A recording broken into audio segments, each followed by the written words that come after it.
Hello again. This is actually video number 2 for the day. I had some time, so I decided to run with this.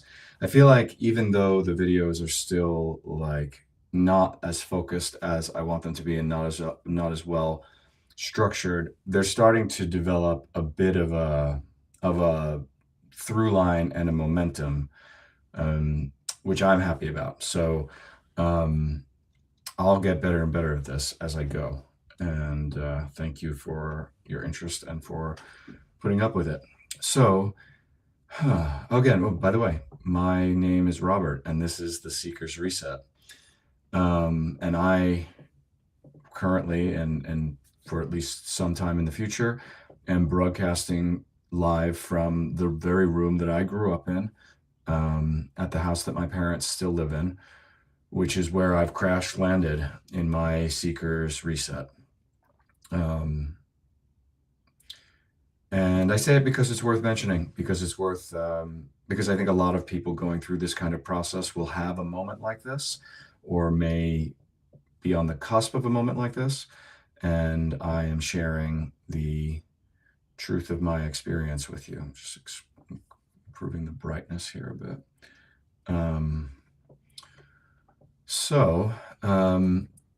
Following up on the last video I did just a little while ago, in that video I talked about what I'm calling the dilemma. A couple of things I didn't mention during that video, which are really important, have to do with how the dilemma is a reflection or includes what we would call either karma or sin. If you follow esoteric traditions, you're going to be more likely to understand the notion of karma. And if you are already either a religious person, particularly a Christian, or if you have looked at the divine truth materials that I refer to in pretty much every one of my videos, then you'll have a grasp of sin. And karma and sin are quite similar. But sin, karma is, of course, something that people believe occurs over lifetimes. It's an accumulation of baggage, you could call it, from the choices that we make, especially the ones that are not so healthy and not so loving. And we enter each life, according to most traditions, with the need to process that karma or let it go. And that's the spiritual objective of every life, until there is none left. Whereas in divine truth, sin has to do with, you may have heard this expression before, missing the mark. And specifically what they refer to, what Jesus and Mary refer to, as missing the mark of God's love, specifically. So every time we are not aligned with God's love, we are sinning, and we're missing that mark. And so whereas karma is lifetime to lifetime, divine truth tells us that there is no such thing as multiple lifetimes. And everything that we have in terms of sin is either intergenerational, which means it's sort of inherited through our birth and into the wounds that are inflicted upon us emotionally and spiritually and sexually when we are children, and even in utero. And then eventually our sin is the actions that we commit as we become more and more conscious. So the dilemma that I've referred to really is a direct reflection of what you could call either our karma or our sin, okay? And it produces a dilemma. The dilemma, I didn't say this either, the dilemma is the seed of change and evolution of our soul.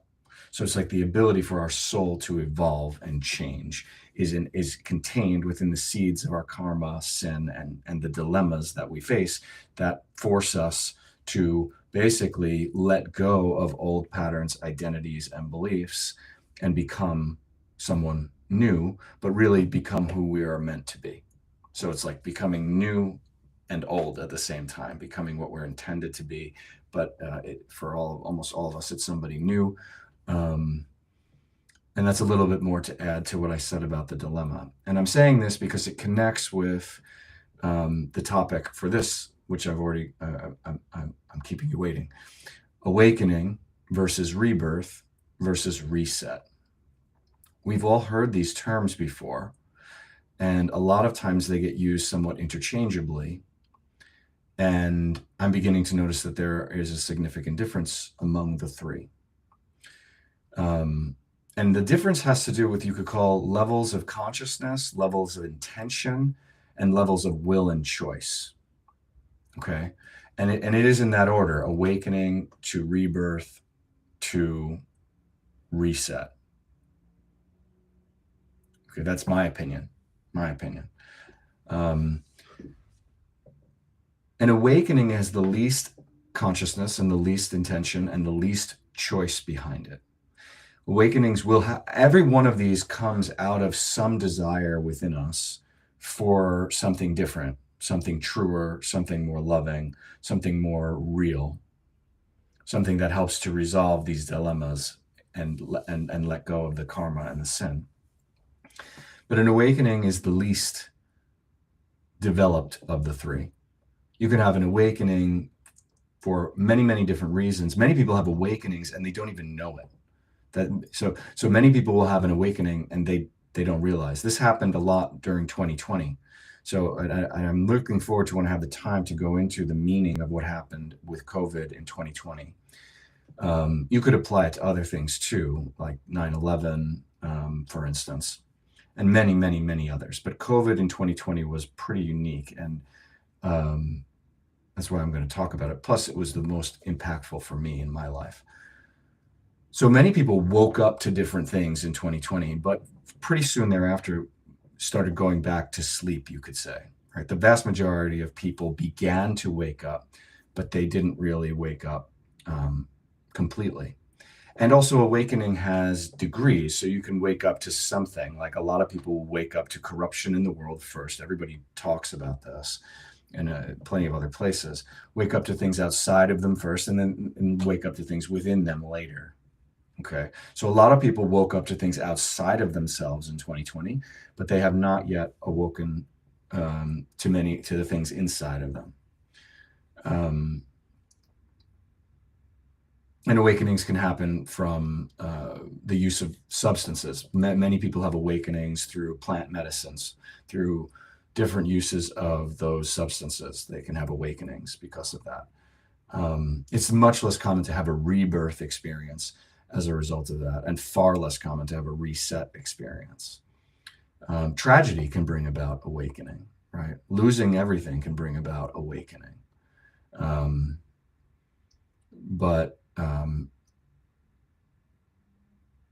And sometimes an awakening awakenings can often bring about a lot of change or inspire change in somebody's life, like a rock bottom moment or a tragedy can inspire a lot of change in people's lives. The question is, how deep does the change go? Okay. So an awakening to me is an opening. It's an opening to the possibility of a rebirth and a reset. Okay. In my case, I had several awakenings, which I later came to think of as like abortive rebirths. They were abortive, as in, I woke up, had the chance for a type of rebirth, but I didn't do it. And so there was something awakened inside of me, but I didn't take the further step of going through what we could call a rebirth. By the way, divine truth will definitely differ with me on some of this terminology. But I'm using it in a different context as well. But you'll want to look at what divine truth talks about: the awakening to sin, which is when people wake up to the sin in their lives. And they refer to a rebirth as the transformation of the soul, basically. I'm using them differently, but I'm not disputing what divine truth says per se. I'm simply using these words more in the context of my experience, because I am seeking to relate to people with a similar experience.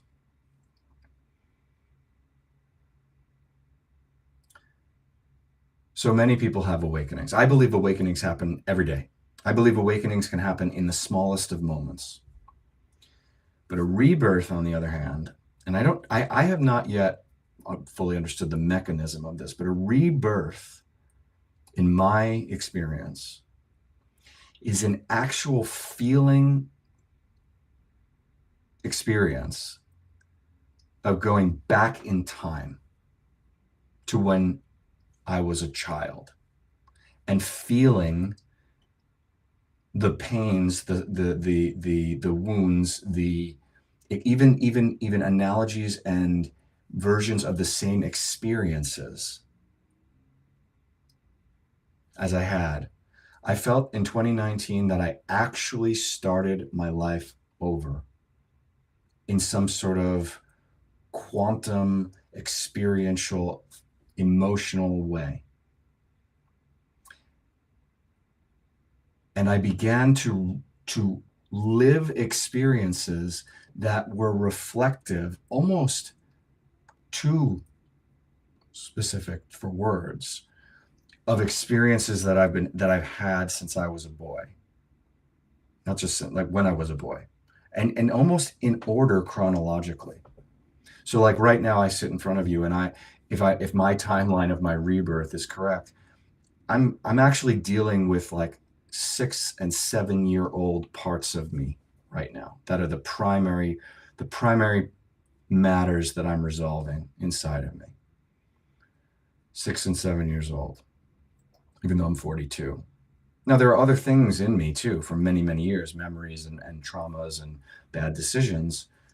But there's a primary sense of like 6 and 7 year old in me. And it's now been 6 years since what I refer to as my rebirth. And a rebirth has a higher level of consciousness than an awakening. It's sort of like what you get after you realize that you're waking up. You can get a rebirthing experience. You might have had this. Higher level of consciousness, higher level intent. The prayer that guided me in the rebirth was a desire to start over. It was a desire to heal at the root. Heal at the root. And it feels like what happened is that God literally sent me back in some quantum way to do that. I didn't actually go back in time, but it's like time changed inside of me. And my experiences of the world started to reflect exactly those parts of me that were unhealed from those times of my life. If this is making sense to you, then you definitely are someone who belongs here, because I don't know that everybody will go through this. I don't know that it's mandatory. I don't know that it's the right or best way to do it. I certainly hope not. But it is my experience, and I'm living it as we speak. But the reset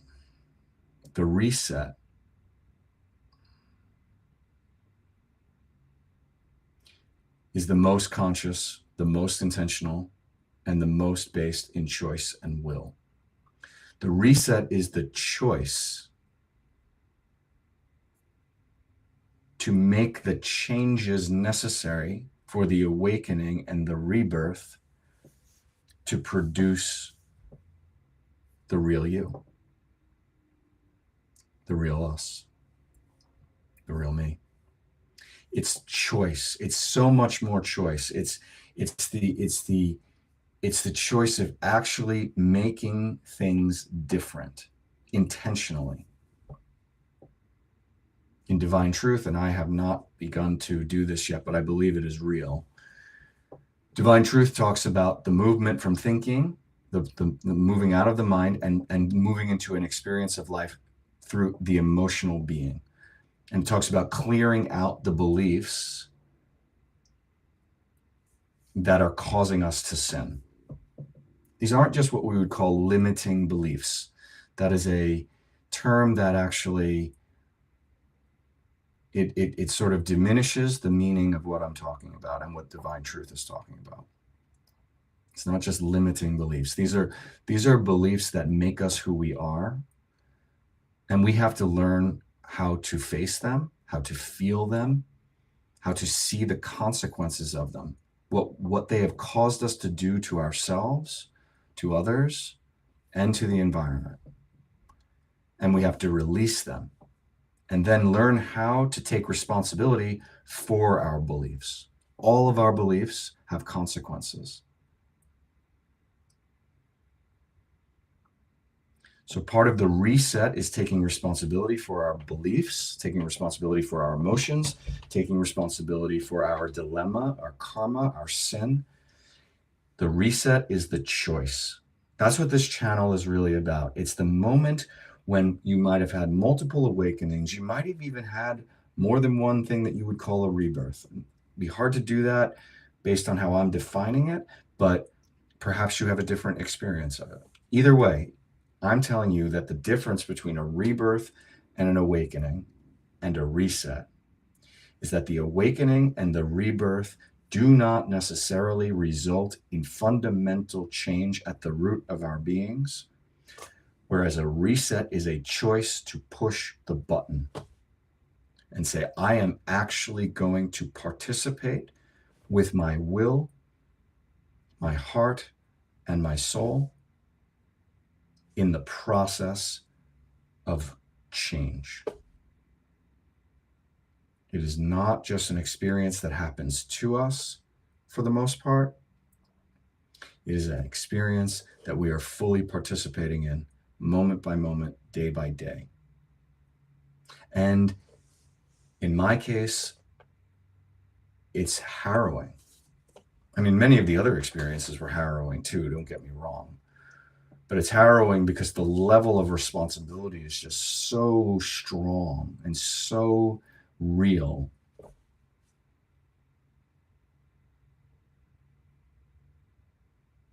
And in that reset, we have to take the step, and I have not fully done this.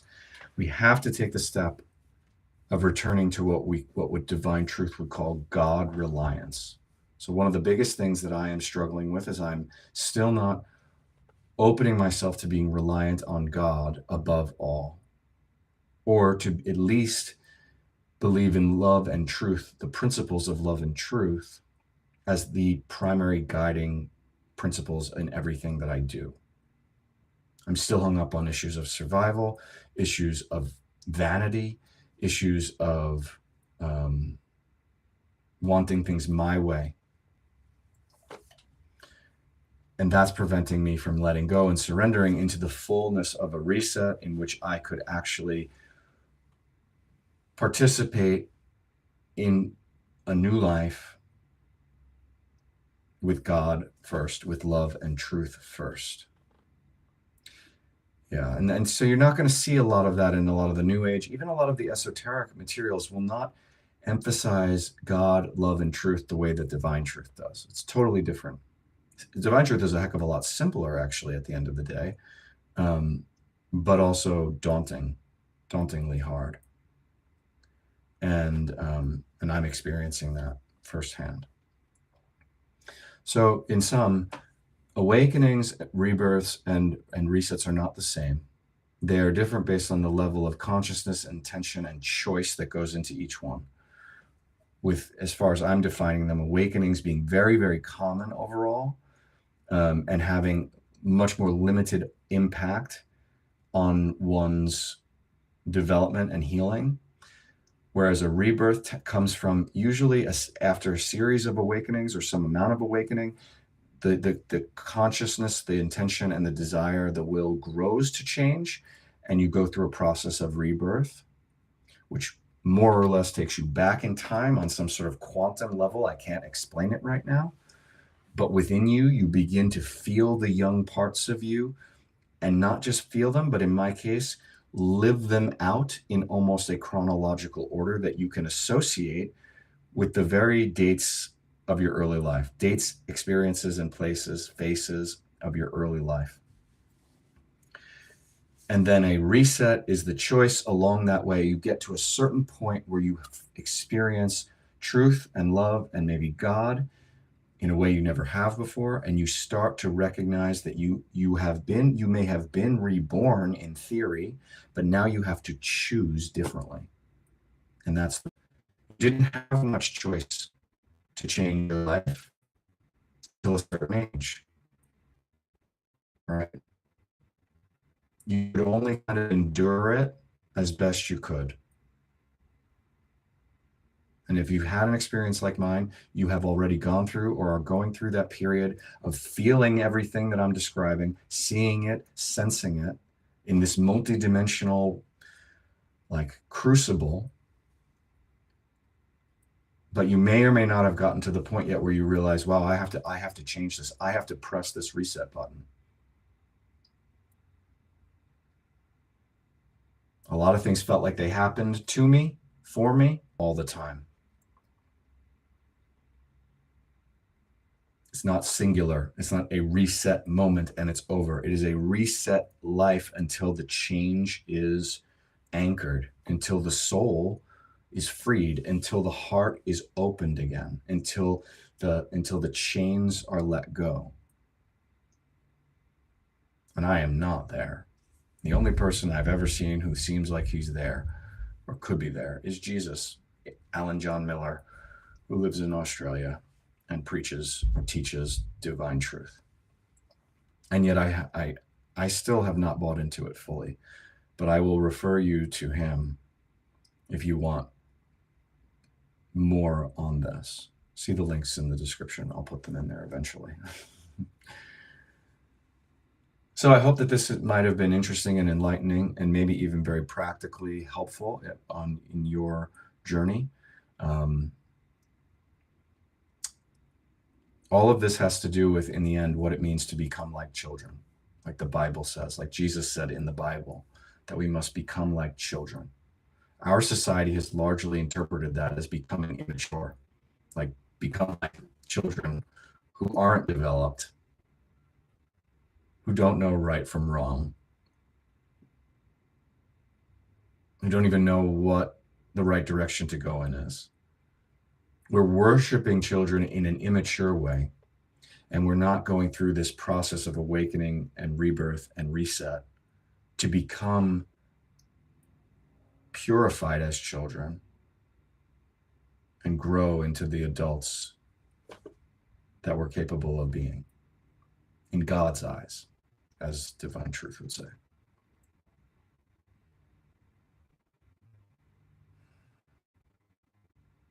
So that's all for now. Thank you as always for watching this